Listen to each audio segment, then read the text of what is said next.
just come back from my specialist appointment, so we're going to have a debrief. This is going to be a long one, so grab a drink and I'll fill you in. I'm feeling a bit emotional in a good way. I just find after these appointments, I feel very just exhausted, just a bit over it.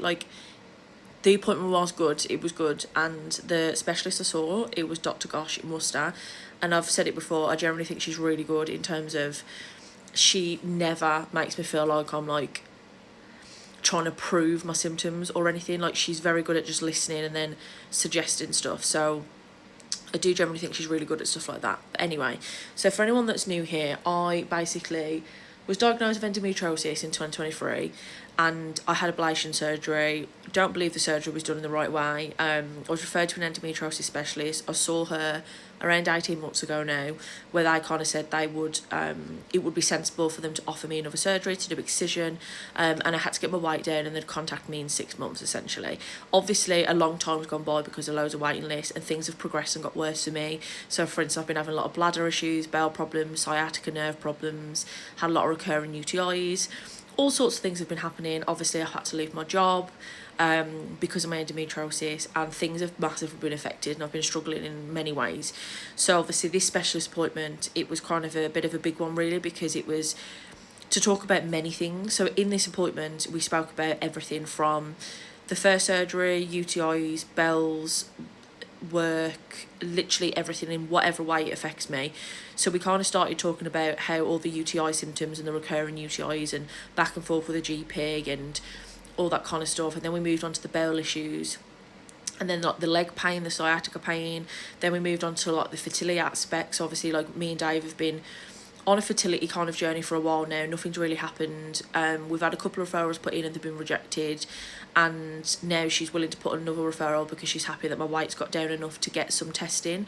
So she says normally you get rejected, and if that's normally because your BMI is too high for IVF, but you can be referred to things like testing because of my PCOS, so whether that's just stimulating your ovaries and things like that. So she says she's going to put that referral in for me, so that's good because I wasn't really aware that could happen.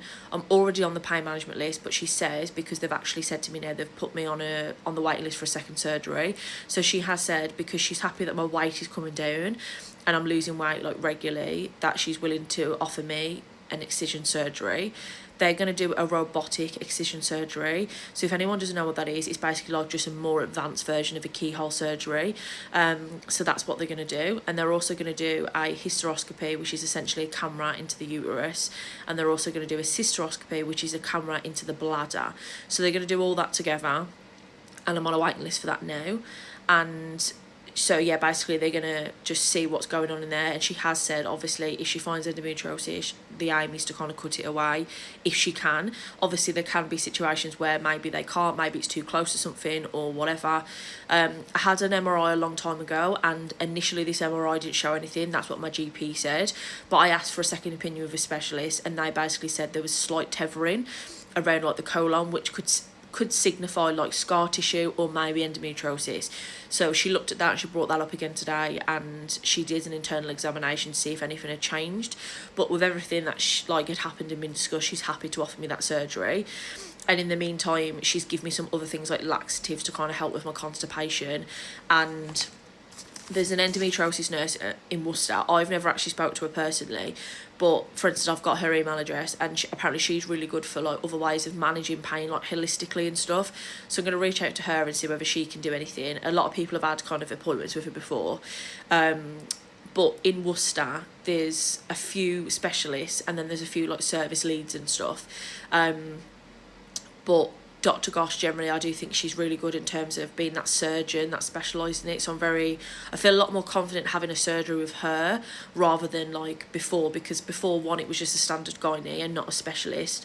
And I really do see the level in difference of knowledge and support in comparison to a specialist and a gynae. And I'm sure a lot of you that have gone through this process do as well. But yeah, it was a really good appointment. I did get upset in the appointment, and this is why I always say as well, bringing someone with you to support you can help.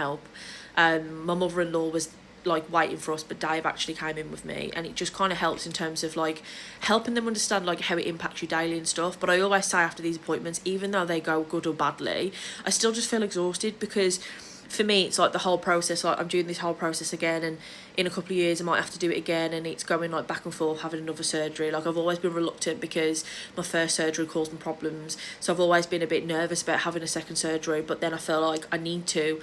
And as discussed with a specialist as well, she feels like it's the most sensible option because of the things I'm experiencing. And then just like the fertility conversation and stuff, it's just hard because you just never know when the end's going to be, and with this condition, because there's no like fix for it. And that's another thing as well. I think it's really good to talk about these things with your specialist or the people you're seeing, because you know, there's no guaranteed relief. Like, they could do all this, but it doesn't mean I'm going to get a relief, and that's kind of the hard part, I think. But I do feel confident in her ability to kind of look at this properly, if you know what I mean, whereas I didn't feel like that the first time. And this is as a result of me just banging on the walls of seeing a specialist and all that kind of stuff. So this is my advice to you, like, keep doing it like that. But write everything down in terms of like symptoms, what was discussed. So obviously this little journal's from Sleep a Little Sloth. I've had it from the start, but it basically helps you keep track of all your appointments and stuff. So basically that's what I've done. So I'm going to be on the waiting list now for a second surgery, which is good. I'm happy about that. Obviously nervous about it, but that's expected.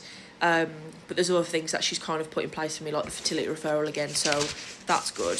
But yeah, so far, like, overall it was good. I'm just feeling a little bit like, you know, I don't know, like, I feel like, you know, when you've had like a really good cry and you feel exhausted, that's what I feel like. But I think it's just, again, demonstrating that the mental side of this condition, like, you generally can just feel so done with it and so over it. And going through it again overall, explaining how it affects me daily, it is quite like, you realise how much it does affect you and the things it does stop you from doing. But yeah, so it was a positive appointment, guys.